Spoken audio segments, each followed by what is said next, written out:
I'm not gonna hold back. I'm so sorry. But if you're already here, grab your coffee, grab your Diet Coke, and let's just chat. Hi, welcome back to my YouTube channel. Today, we're gonna be talking about bookish opinions, mostly controversial opinions, because I have a lot of these. So let's just get started. I am a very opinionated person. There's a lot of hot takes that I see on TikTok, on Instagram, on YouTube's, and I'm just gonna give you my hot takes for the book community because there's so many things that I see and hear that I'm like, why are we doing this? So how this is gonna work, I'm just gonna give you a rundown of all of them that I can think of as of right now and my opinion on them. So yeah, it might get spicy. DNFing a book. And if you do not know what DNFing is, DNF stands for do not finish or did not finish. DNFing a book is totally fine, and I think that you people should do it more often. I think that you should DNF books so oftenly. I can already think of two books, actually one book because it was part of a duology. I already can think of a book that I picked up. I was so excited because I saw TikToks about it. It was not clocking to me, so I went and returned it. I'm not gonna read something that I don't like just because of a reading goal or just because I already started, so I have to finish it. The next take is that rating 5 stars does not mean that a book is perfect. And this happens to be me because I rate most of the books that I read 5 stars. And I do this criteria. If I like the book, if I think that I would reread the book, and if the book was a nice time, if I had a good time, if I went through emotions, based on all of that, if it clicks every single box, then I'm gonna rate it 5 stars. I feel like now in the book space community, everybody holds onto the 5 stars as in like, oh, I wish this could happen, I wish this was happening. Oh, no work of art or no work of literature is going to be perfect, because for it to be perfect you would have had to write it yourself to see, okay, I wouldn't have enemies to lovers, and I want to have this the kissing, and I want to have this you're gonna have to write it yourself. Third, rating everything 3 stars, 3.5, or 4, it's not the flex that you think it is. I see so many people and so many reviews of like, yeah, this is everything. This is 3 stars, guys. Yeah, this is 3 stars. Everything to you is 3 stars. And then you go ahead, somebody goes ahead and reads it, and they're like, oh my god, this is the best book ever. Yeah, maybe we're not having the same preference, but I feel like now in the book space, people are treating rating books as if it's like the Hunger's Game. If it's like we are going and we're putting these works of literature to do so much for what? If you like the book, you like the book. If you're most likely to reread the book, you're most likely to read the book. Why are you giving everything 3 stars? For me, the star system goes like this: 1 star, I did not finish it. I put it down. I did not finish. I did not like it. And I don't give books 1 star because for that, I just don't finish it. 2 stars, I read it completely, but I hated it. I will not pick it up again. I don't like it. That's 2 stars.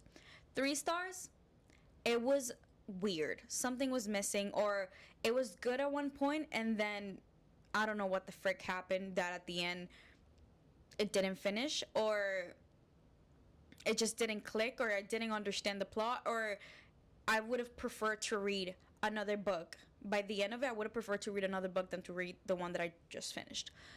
4 stars for me is it's a good book, but there were plot holes. There were things missing. There were things that are like, I don't understand that, or like, why did we do this if we wanted to get to this main conclusion? 5 stars is anything that I would like reread and I loved. That's 5 stars. Also, you know your taste, you know your preference. If you like romance, go for that and read romances. If you like fiction, go ahead and read fiction. A lot of people tell me, "Oh, you rate everything 5 stars."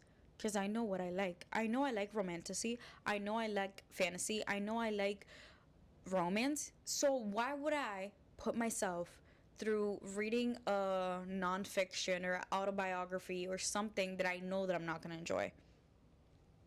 It's just common sense, babes. The next take, and this is more towards authors. This is not so much to reviewers, and this is not so much so influencers, but people who review books, period. This is towards authors. FMCs going through the trenches.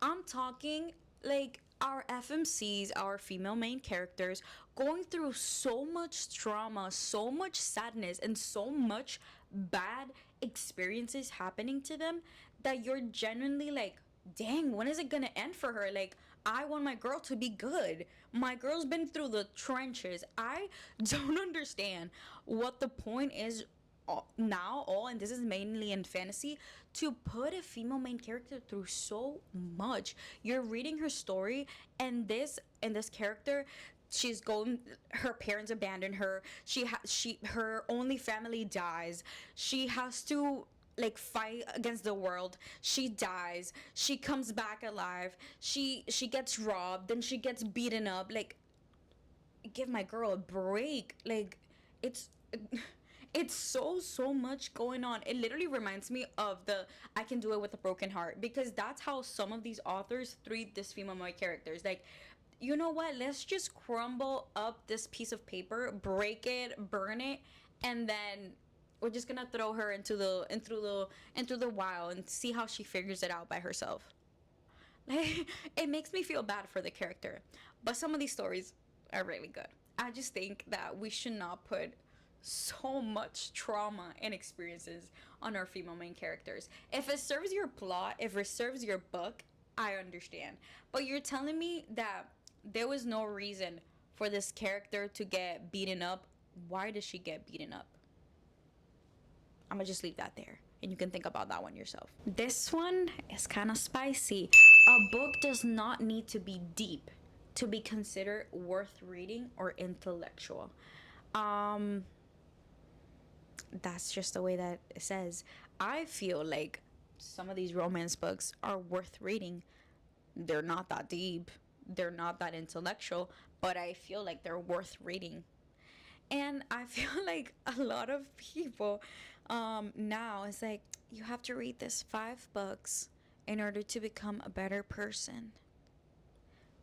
I have read fantasy series, I have read romance books that generally have a good message and make me feel like a better person. Or I do little things that I see or read in these books and it makes me feel better psychological, and I put that to the test in my actual life. And I see that it's better. Communication, whatever you can think about, like critical skill, critical thinking skills. Like, there's so many things. Like, a book does not have to be intellectual deep to be worth reading. I feel like as long as you're reading, right now we're in a literacy crisis, at least in the US. So anything that gets you to read, because even if it's a romance book, you're still gonna find words that are new to you. You're still gonna find new concepts. You're still gonna put your critical thinking skills hat on and think, okay, this is foreshadowing. Okay, this is a plot twist. Okay, and as long as it gets you reading, I'll take that as a win. I want to turn you into a reader. That's what can I say? For the next, I think reading slumps is your brain telling you, we're tired of this topic, let's switch to another, instead of stop reading overall. And this happens to me a whole lot. I am reading so much romance, and it gets to the point where I'm like, okay, yeah, I don't want to read anymore. And in reality, it's not that I don't want to read anymore, it's that I don't want to read just mainly romance or supposed romance. I want to read fantasy. I want to read something about dragons, about vampires and stuff like that. I just think it's your brain telling you, hey, let's switch it up a little bit. And that's why every single time that I'm reading, every single time I finish a book, I try like another genre. Let's say I just finished reading a series that I really loved and it was fantasy. Okay, now I'm gonna read sports romance, which is completely different. And I feel like that is what has helped me to not be in a reading slump. This one is mostly for people that do book talk content. Shitting on other people's opinion on what a good book is weird. Makes you weird. If I'm telling you I really love The Cruel Prince and the Cruel Prince trilogy. And I'm telling you, I love those books and those books are so good. And you come to me and telling me that that's not a good book. That has so many grammatical errors, or that has so many plot holes. Just because you think differently than me does not make you better. Oh, you didn't read The Cruel Prince? You read Shakespeare? Good for you. That's your preference. I'm telling you, this is a really good book, and if you don't think so, that's totally okay. We have different opinions. We're more than welcome and more than happy to disagree on something. Like, we're not all the same. But I just think specifically people who go and make videos is like, if you read these books, if you read romances, you're actually not reading. If you read fantasy and this type of fantasy, you're actually not reading. That just makes you look weird. That just makes you look dumb. Because if I prefer to read fantasy, does not make me less intellectual, does not make me less than you, because you read something completely different than me. It just means we have different preferences. And this one goes hand in hand with what I just finished saying. Reading classics does not make you better than anybody else, or reading only classics does not make you better than anybody else. And I'm talking because it has happened to me with somebody who used to be my friend. I would be reading a romance book and they would be like, oh, but did you read Romeo and Juliet? That's like the actual love story, like, of the century, and that's the actual original love story. And I'm like, so I have read it, didn't think much of it. I prefer my romance books. And they just shit on you because of your opinions on what you like. You can read classics if that's your preference, but why are you coming to me and telling me what I should be reading, or telling me that I shouldn't be reading my romance books and that I should be reading classics? I don't want to read classics. For the last couple of, I guess, opinions or bookish takes, can we talk about the prices of books? Can we please, as a society, normalize books not being $35? Because why am I going to Barnes and Noble with my membership that I get 10% on in every single purchase that I do, and I'm still paying almost $35 for a hardcover? That's not a special edition. That's not that has not sprayed edges. It's just a plain hardcover. Why is it $35? Most importantly, why are paperbacks that are this thin? I'm talking like it's a novella. It's this thin. Why are they $19.99? Why are they $20? That to me is mind blowing. And this is why I get more people that now are starting to get into books and they want to read more. They can, because it's getting kind of not affordable to read books unless you have a Kindle, or unless you're literally saving for these books. Because getting a series of 6-book fiction, a 6-book fantasy series right now, it's gonna cost you anywhere from 70 to 100 and something dollars. And I think that's insane. I'm sorry, but I think that's insane. And to close off, and this one, it's very close to my heart. If you get a book, an ARC, a special edition, a Fairy Loot special edition, something that you know, like, a lot of people want, and you don't even read it, you don't appreciate it, you don't like it, you just do it, and you're just getting it to resell it, you're a bad person. It infuriates me so much. Because for the people who actually want to read, or actually been following that series, or whatever series, whatever book, and they really want to invest their money or spend their money on something that they actually love and they been loving and not being able to because it's so unaffordable, it makes me sad.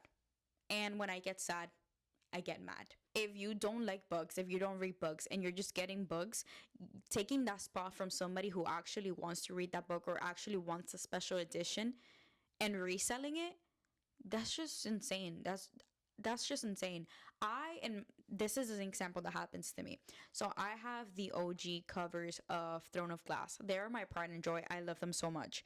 Now that entire series is over $500 for the series, just for the OG covers. I think that's insane. And people are reselling it higher prices because they know some people want the OG covers, the special editions and stuff like that. I think that's insane. I actually was looking into buying Assassin's Blade because I had lended this book, the original cover. I had lended this book to somebody who was my friend, and they never returned it to me, and obviously I lost it. And I was looking to buy that one singular book to complete my entire series. And when I go into Pango Books or used bookstores or Facebook Marketplace and I look for this book, it's $70 for one singular book. That's actually insane. That's I don't have words for that. That's why I say that if you do this, it makes you a bad person. You don't even like the books or you don't even read them and then you're reselling them for $500 for $70 for $80. That's insane. Like, how much money can you make? These are all of the bookish takes that I have for you today. Comment, subscribe, like if you want to see other videos, or if you want to follow me on TikTok. My TikTok is going to be right here. It's going to be Sabrina's Reads.